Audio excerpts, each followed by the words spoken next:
Chefs of Reddit, what are some red flags people should look out for when they go out to eat?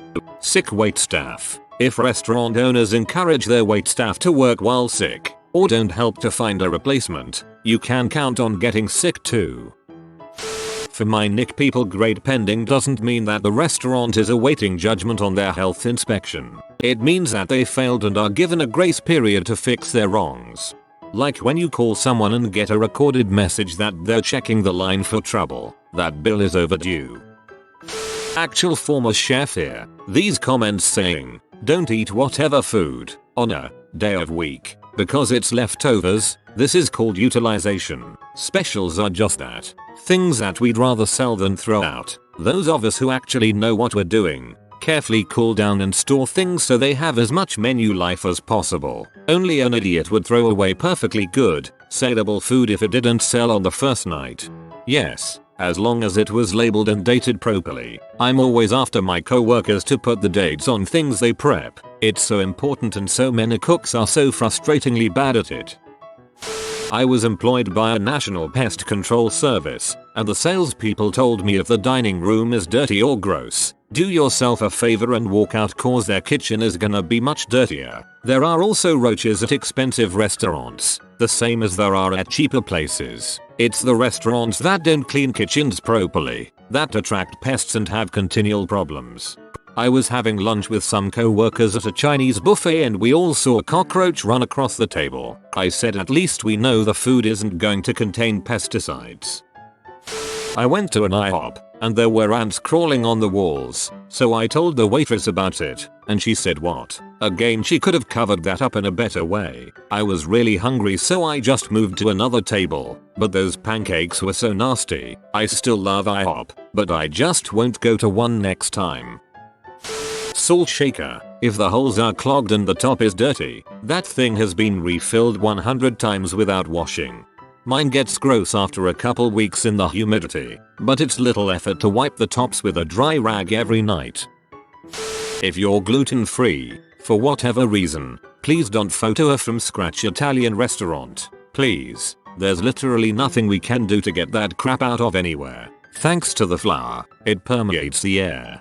See, this is what pees me off about where I currently work. We do pizzas, from fresh, and every check has one, but we offer gluten-free bases, because sales, and I'm expected to make GF food, in a kitchen, that's been pelted with flour for 7 hours, when we're busy. Freaking nonsense. As an ex-waiter, I can't stand seeing waiting staff grabbing clean glasses at the top when handling them. Same. Red flag for me is seeing wait staff do too many things and touch things they shouldn't or touch in the wrong way. Former health inspector here. If there's a self-serve soda machine, go ahead and take a napkin around the inside of the Sprite clear soda available nozzle. If your napkin comes out pink, brown, or orange, skip the soda. A Sprite nozzle should come out clear. If it's pink or orange, then it's slime mold. It's actually a bacteria, but that's what we called it. If it's brown, it's likely cola. But if the cola nozzle was put on the Sprite dispenser and is still brown, you know the nozzles aren't being cleaned properly. Also, go ahead and look closely at the ice chute. I see green algae in those a lot. Worked at McDonald's for a few years. We were required to pull the nozzles every night for cleaning. Not a chef, but ex-restaurant manager. How happy is the staff? Do they seem like they like their jobs? If the staff are miserable, you're not going to get quality food or service. It's worth seeking out restaurants that treat their staff well. If they're treated well, they'll treat you well. If there's a funky smell that's even slightly, or stronger, you're in like, the restaurant probably has a rodent problem. Best to leave. Former barista and assistant manager here. If the restaurant has a coffee machine visible, take a look at the steamer. If it's covered in white, means they don't clean after frothing the milk. Most likely they don't run steam after heating up the milk, meaning that there is residual milk inside the nozzle of the steamer, which gets burnt and generates bacteria. Don't order coffee in there. Also, most likely the cloth used to clean the steamer from time to time is disgusting and used for more than just wiping the milk out of it. A restaurant with a good philosophy about health and safety cleans the coffee machine every night. Overworked staff. What cleaning jobs do you think are getting missed if staff are far too stretched and or unhappy at work?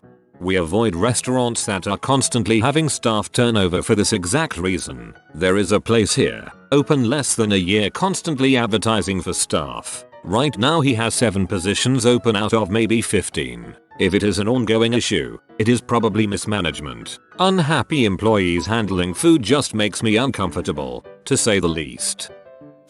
Does it sound like it could be 2 or more restaurants? Example, sushi and pizza at the same place. They can't do either well. How dare you insult Ken Taco Hut Robbins? Too many menu choices. Dirty restrooms. Server staff seems more anxious. If your meat or pasta, for example, has dry spots as if it was left out to dry for a good time, the kitchen is not properly covering storing their prep correctly, the walk-in is most likely not taken care of. Ask where your oysters come from. If they don't know, you don't want them. Works for most seafood.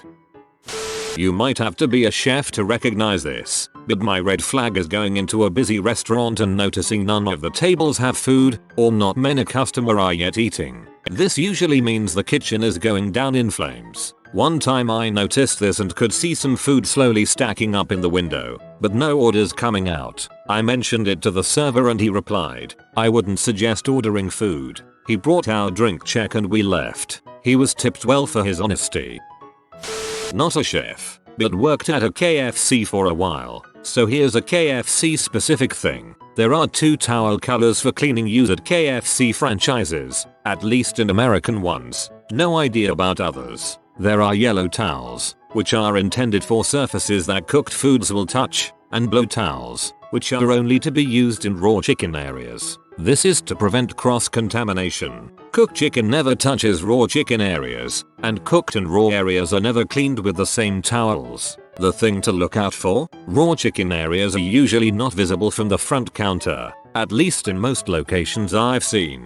If you see a blue towel, don't eat there. Now this isn't a hard and fast rule. I would recommend asking the cashier about it if you see anything suspicious. When I went to Europe, a KFC location in Amsterdam had blue towels and cleaning solution on top of all the trash cans in the lobby. They weren't for raw chicken, they just had a different cleaning procedure there.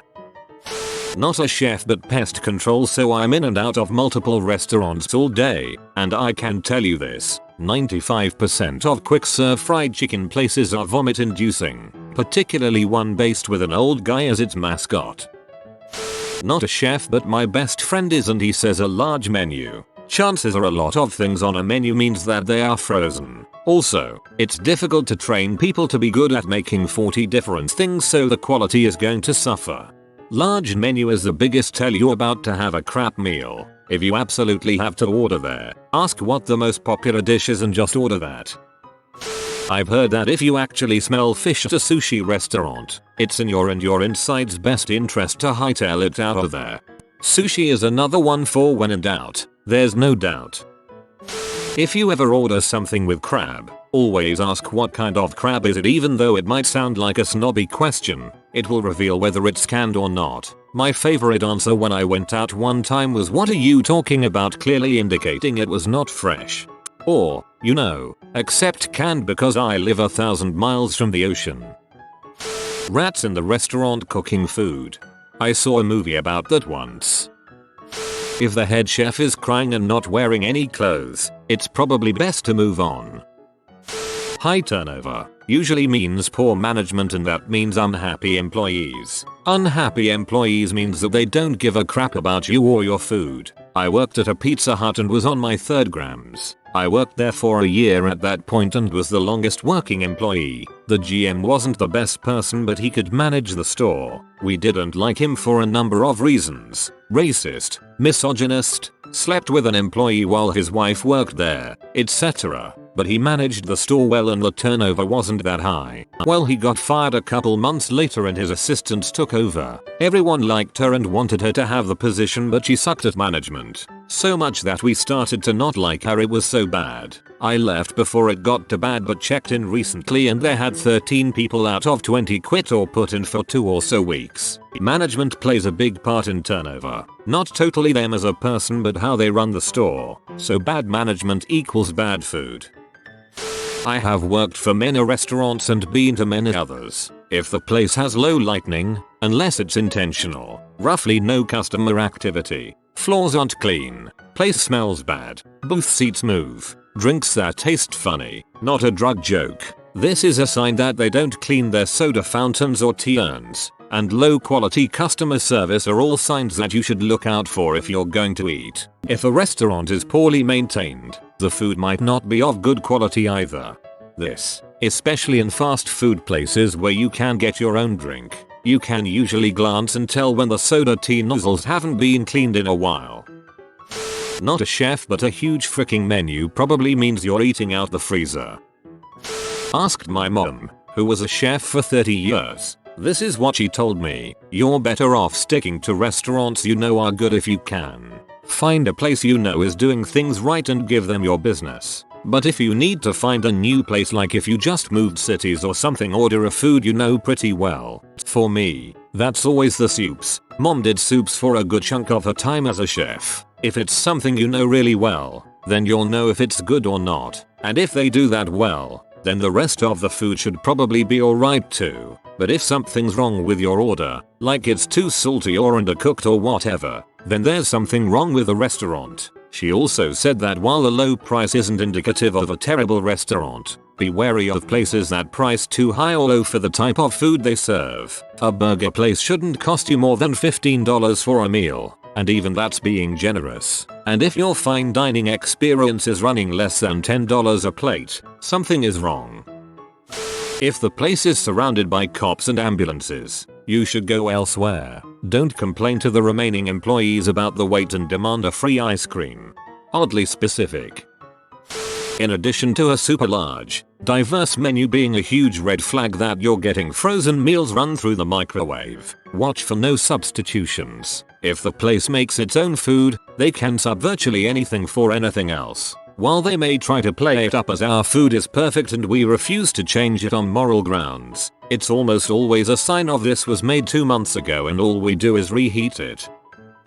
I wasn't a chef, just a humble stock boy, but I can say this: a good amount of hot food isn't truly kosher halal, and a lot of seemingly vegan food isn't. 9 times out of 10, it's a result of ignorance. A skillet that made sausage during the breakfast shift might not have been washed before being used to blacken chicken or saute vegetables for lunch. Simple mistakes that can be attributed to human error and shift changes. 1 time out of 10, it's a result of necessity and space. 2 meats might share a tray due to a lack of space. This is more a result of the menu dictating the kitchen, instead of vice versa. If you live by strict, voluntary, dietary restrictions, dine as such, kosher restaurants, halal restaurants, and vegan restaurants will always beat one restaurant with kosher halal vegan options. Not a chef, and more a green flag. If you're eating ethnic food and all the customers are of the ethnicity in question, then the food is probably going to be freaking awesome. Good observation. I live in London and I too use that system. Turkish restaurant near me is always packed with Turkish people and a Chinese restaurant nearby is usually packed with Chinese people, and in both places the food is outstanding. Green flag. There is this one restaurant in town where the local food inspection board goes for lunch meetings. You have been visited by the sleeping Italian. Comment: sleep tight Lil Guido for nice spaghetti and meatball dreams all night. If you are new to the channel, you can subscribe. I publish new videos every day. Until then, check another video, or don't. Either way, have a great day you magnificent people.